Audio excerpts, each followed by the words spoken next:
I'm from like Black Media. I was Sammy Gyamfi, a national communication officer at the NDC.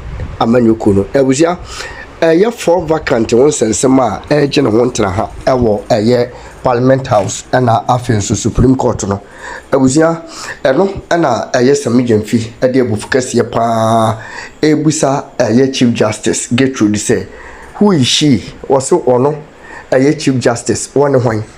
Na wobetimi akaso de nsense ne bo se o sa 4 vacancies and once and some year no abanba ben ede ne nan asi asem no so se waka once and for all so obi na obetimi atwe na no awofom na obusa Chief Justice se won hwan yankasa court no ene sebi nsensem a ebeni nyina no court kurampo nimu se Parliament House and Emrana Cassini Nina, a free eba, and when I'm so fire pass, as we see, or Montiasi and Tiasiachna. And yet they are on one DC for no, I can't military no more twaba. And so some military wana akano, and yet they are one and becoso about a majority, a yam fee. I was a coming according to the mono MSCA. Minority caucus in Parliament has had well over 20 minutes. Canvass their case. There's an order of the Supreme Court. There's an order of the Supreme Court that has suspended the announcement or the statement by the Speaker about the 4 seats being vacant. Yeah. So as we speak, the majority is the MPP group. Yeah. You can say that because you're a media person. No, because I'm a lawyer. No. And the law I know says until you have set aside a decision of the court, until you have taken steps to set aside a decision, the decision remains. And as a lawyer, sometimes you know that until a decision of a court is enforced, that decision does not apply. A decision, Parliament is not a defendant to the Supreme Court action. The Supreme Court has given a ruling. The ruling has been served on the defendant, which is the Speaker of Parliament. Until that Speaker of Parliament communicates that ruling to Parliament in the records of Parliament, the majority caucus is the NDC. It is as simple as that. Because Parliament does not work with communications coming from the Supreme Court or the media. It's not a communication, it's an order of the court. But that order has not been served on Parliament. It's been served on the Speaker. But has the Speaker communicated that to Parliament? Is it captured in the hands of Parliament? No. So the reason why the NDC group in Parliament became the majority is because the Speaker made an inquiry on the basis of a statement filed by then Minority Leader Ato Forsen and gave an official communication to the House, after which he hit the gavel on his desk. That was a decision of Parliament. If the Supreme Court has made a contrary ruling, we all know that holds sway over the ruling or the communication from the Speaker of Parliament. But our MPs in Parliament don't know that. You see, in Ghana here, when the president even nominates his appointees, it is announced in the media, statements are issued, but until it is read on the floor of the House, the MPs are not aware and cannot proceed to vet them. This ruling of the Supreme Court has not been communicated by the Speaker that my decision has been suspended, and therefore henceforth the 4 members of Parliament whose seats are in contention can return to the House. In which case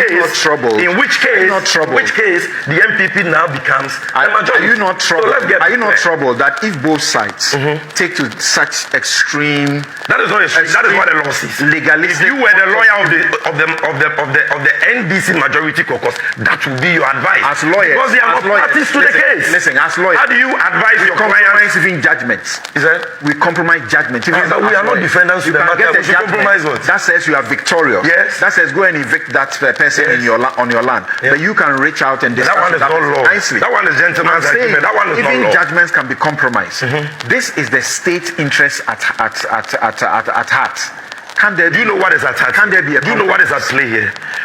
What is at play here is the leadership failure of one man. The most incompetent leader we have ever had in Parliament. A man whose own people don't have confidence in him. And that man is none other than Alexander Afenyo Marcus. That is all. He has refused to lead and has rather allowed ego and arrogance to lead him. And that is why we have told you several times that he made contact and tried to get audience with the speaker. Wait a minute. It was denied. You listen to me. You made a point that when a court of law makes a decision, and even if you disagree with that, it is a law for the time being until it is set aside. That's correct. By a court of competent jurisdiction. What about when the speaker makes a communication in parliament or a decision in parliament? It is the law for the time being until it is set aside.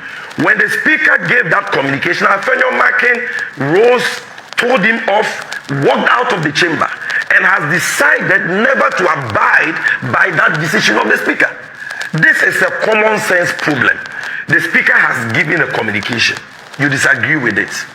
But that communication is the law in parliament. That was done on the 17th. Yes, that is the law. By the next day, it has not been revoked. He had been to, Afenyo Marcus had gone to court, and the court has suspended that. It has not been communicated to parliament. He's a lawyer, he knows that. Parliament was not, he could have chosen to make parliament a defendant. He didn't make parliament a defendant. So parliament is not aware. And until parliament is legally communicated through the appropriate official, that is the Speaker of Parliament, that order, excuse my French, is useless to parliamentarians. Because it has not been communicated. It's like going to secure a judgment and you're holding a judgment and you're saying somebody should abide by it. You can secure a judgment, but the enforcement of the judgment is a whole different matter. So let's get that clear here. Look, you petition the speaker to reconvene parliament, to recall parliament. The speaker has, if I were the speaker, I would have even ignored it, right? Really? But the speaker decided. No, that is a constitution. Oh. The speaker says he believes in constitutional. Yeah, he believes in it. Yes. But I'm saying Speaker Bagman will not ignore, but I would have ignored. Because if Chief Justice Tokono can misrepresent her own circular to the speaker as to when the speaker must be served, she can deliberately misrepresent that. Then I can also misrepresent the law. But you see, Speaker Bagman is a nice man, a lawyer of more than 3 decades at the bar. He doesn't believe in, excuse my French, idiocy for idiocy. So he decided to comply with the constitution and decided to recall parliament.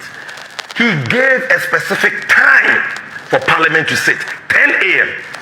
The speaker had to wait for 1 hour. Afenyo Marcus was nowhere to be found, and according to his own member, Kennedy Japan, his bosom friend, he didn't even have the courtesy to communicate to the speaker's office as to why he was not in the chamber. What was the speaker supposed to do? You recall parliament, you are not even in the chamber, you could not even marshal 30 members from your own the speaker has removed. You call yourself a majority leader. A majority leader that your word is useless, your own people don't respect you. Your own people don't respect you. You could not marshal 30 people. He was lying that we didn't count the numbers. Then you told him that, but the cameras captured the number of MPs who came. Then they said, if you go on that tangent, then we will not get a solution. Look, the point is that the speaker recalled parliament. They were supposed to be seated at 10. They were not seated at 10 because their MPs failed to show up. They know that Afenyo Marcus is just wasting the time of the nation. This so time, the speaker's reason for adjourning is not that they were not in the house. Having said that, it is because there was not a business. Having said that, but I'm saying that, and I'm going there. But the fact that they did not show up means that these guys are not serious. They are just wasting our time. Number 2, it is right. I'm not an MP. But it is right. I'm a student of parliamentary proceedings. Check. Parliament cannot sit without a business statement and an order paper. Whether it is an there is nothing even called extraordinary meeting. I don't feel the way a company. There is.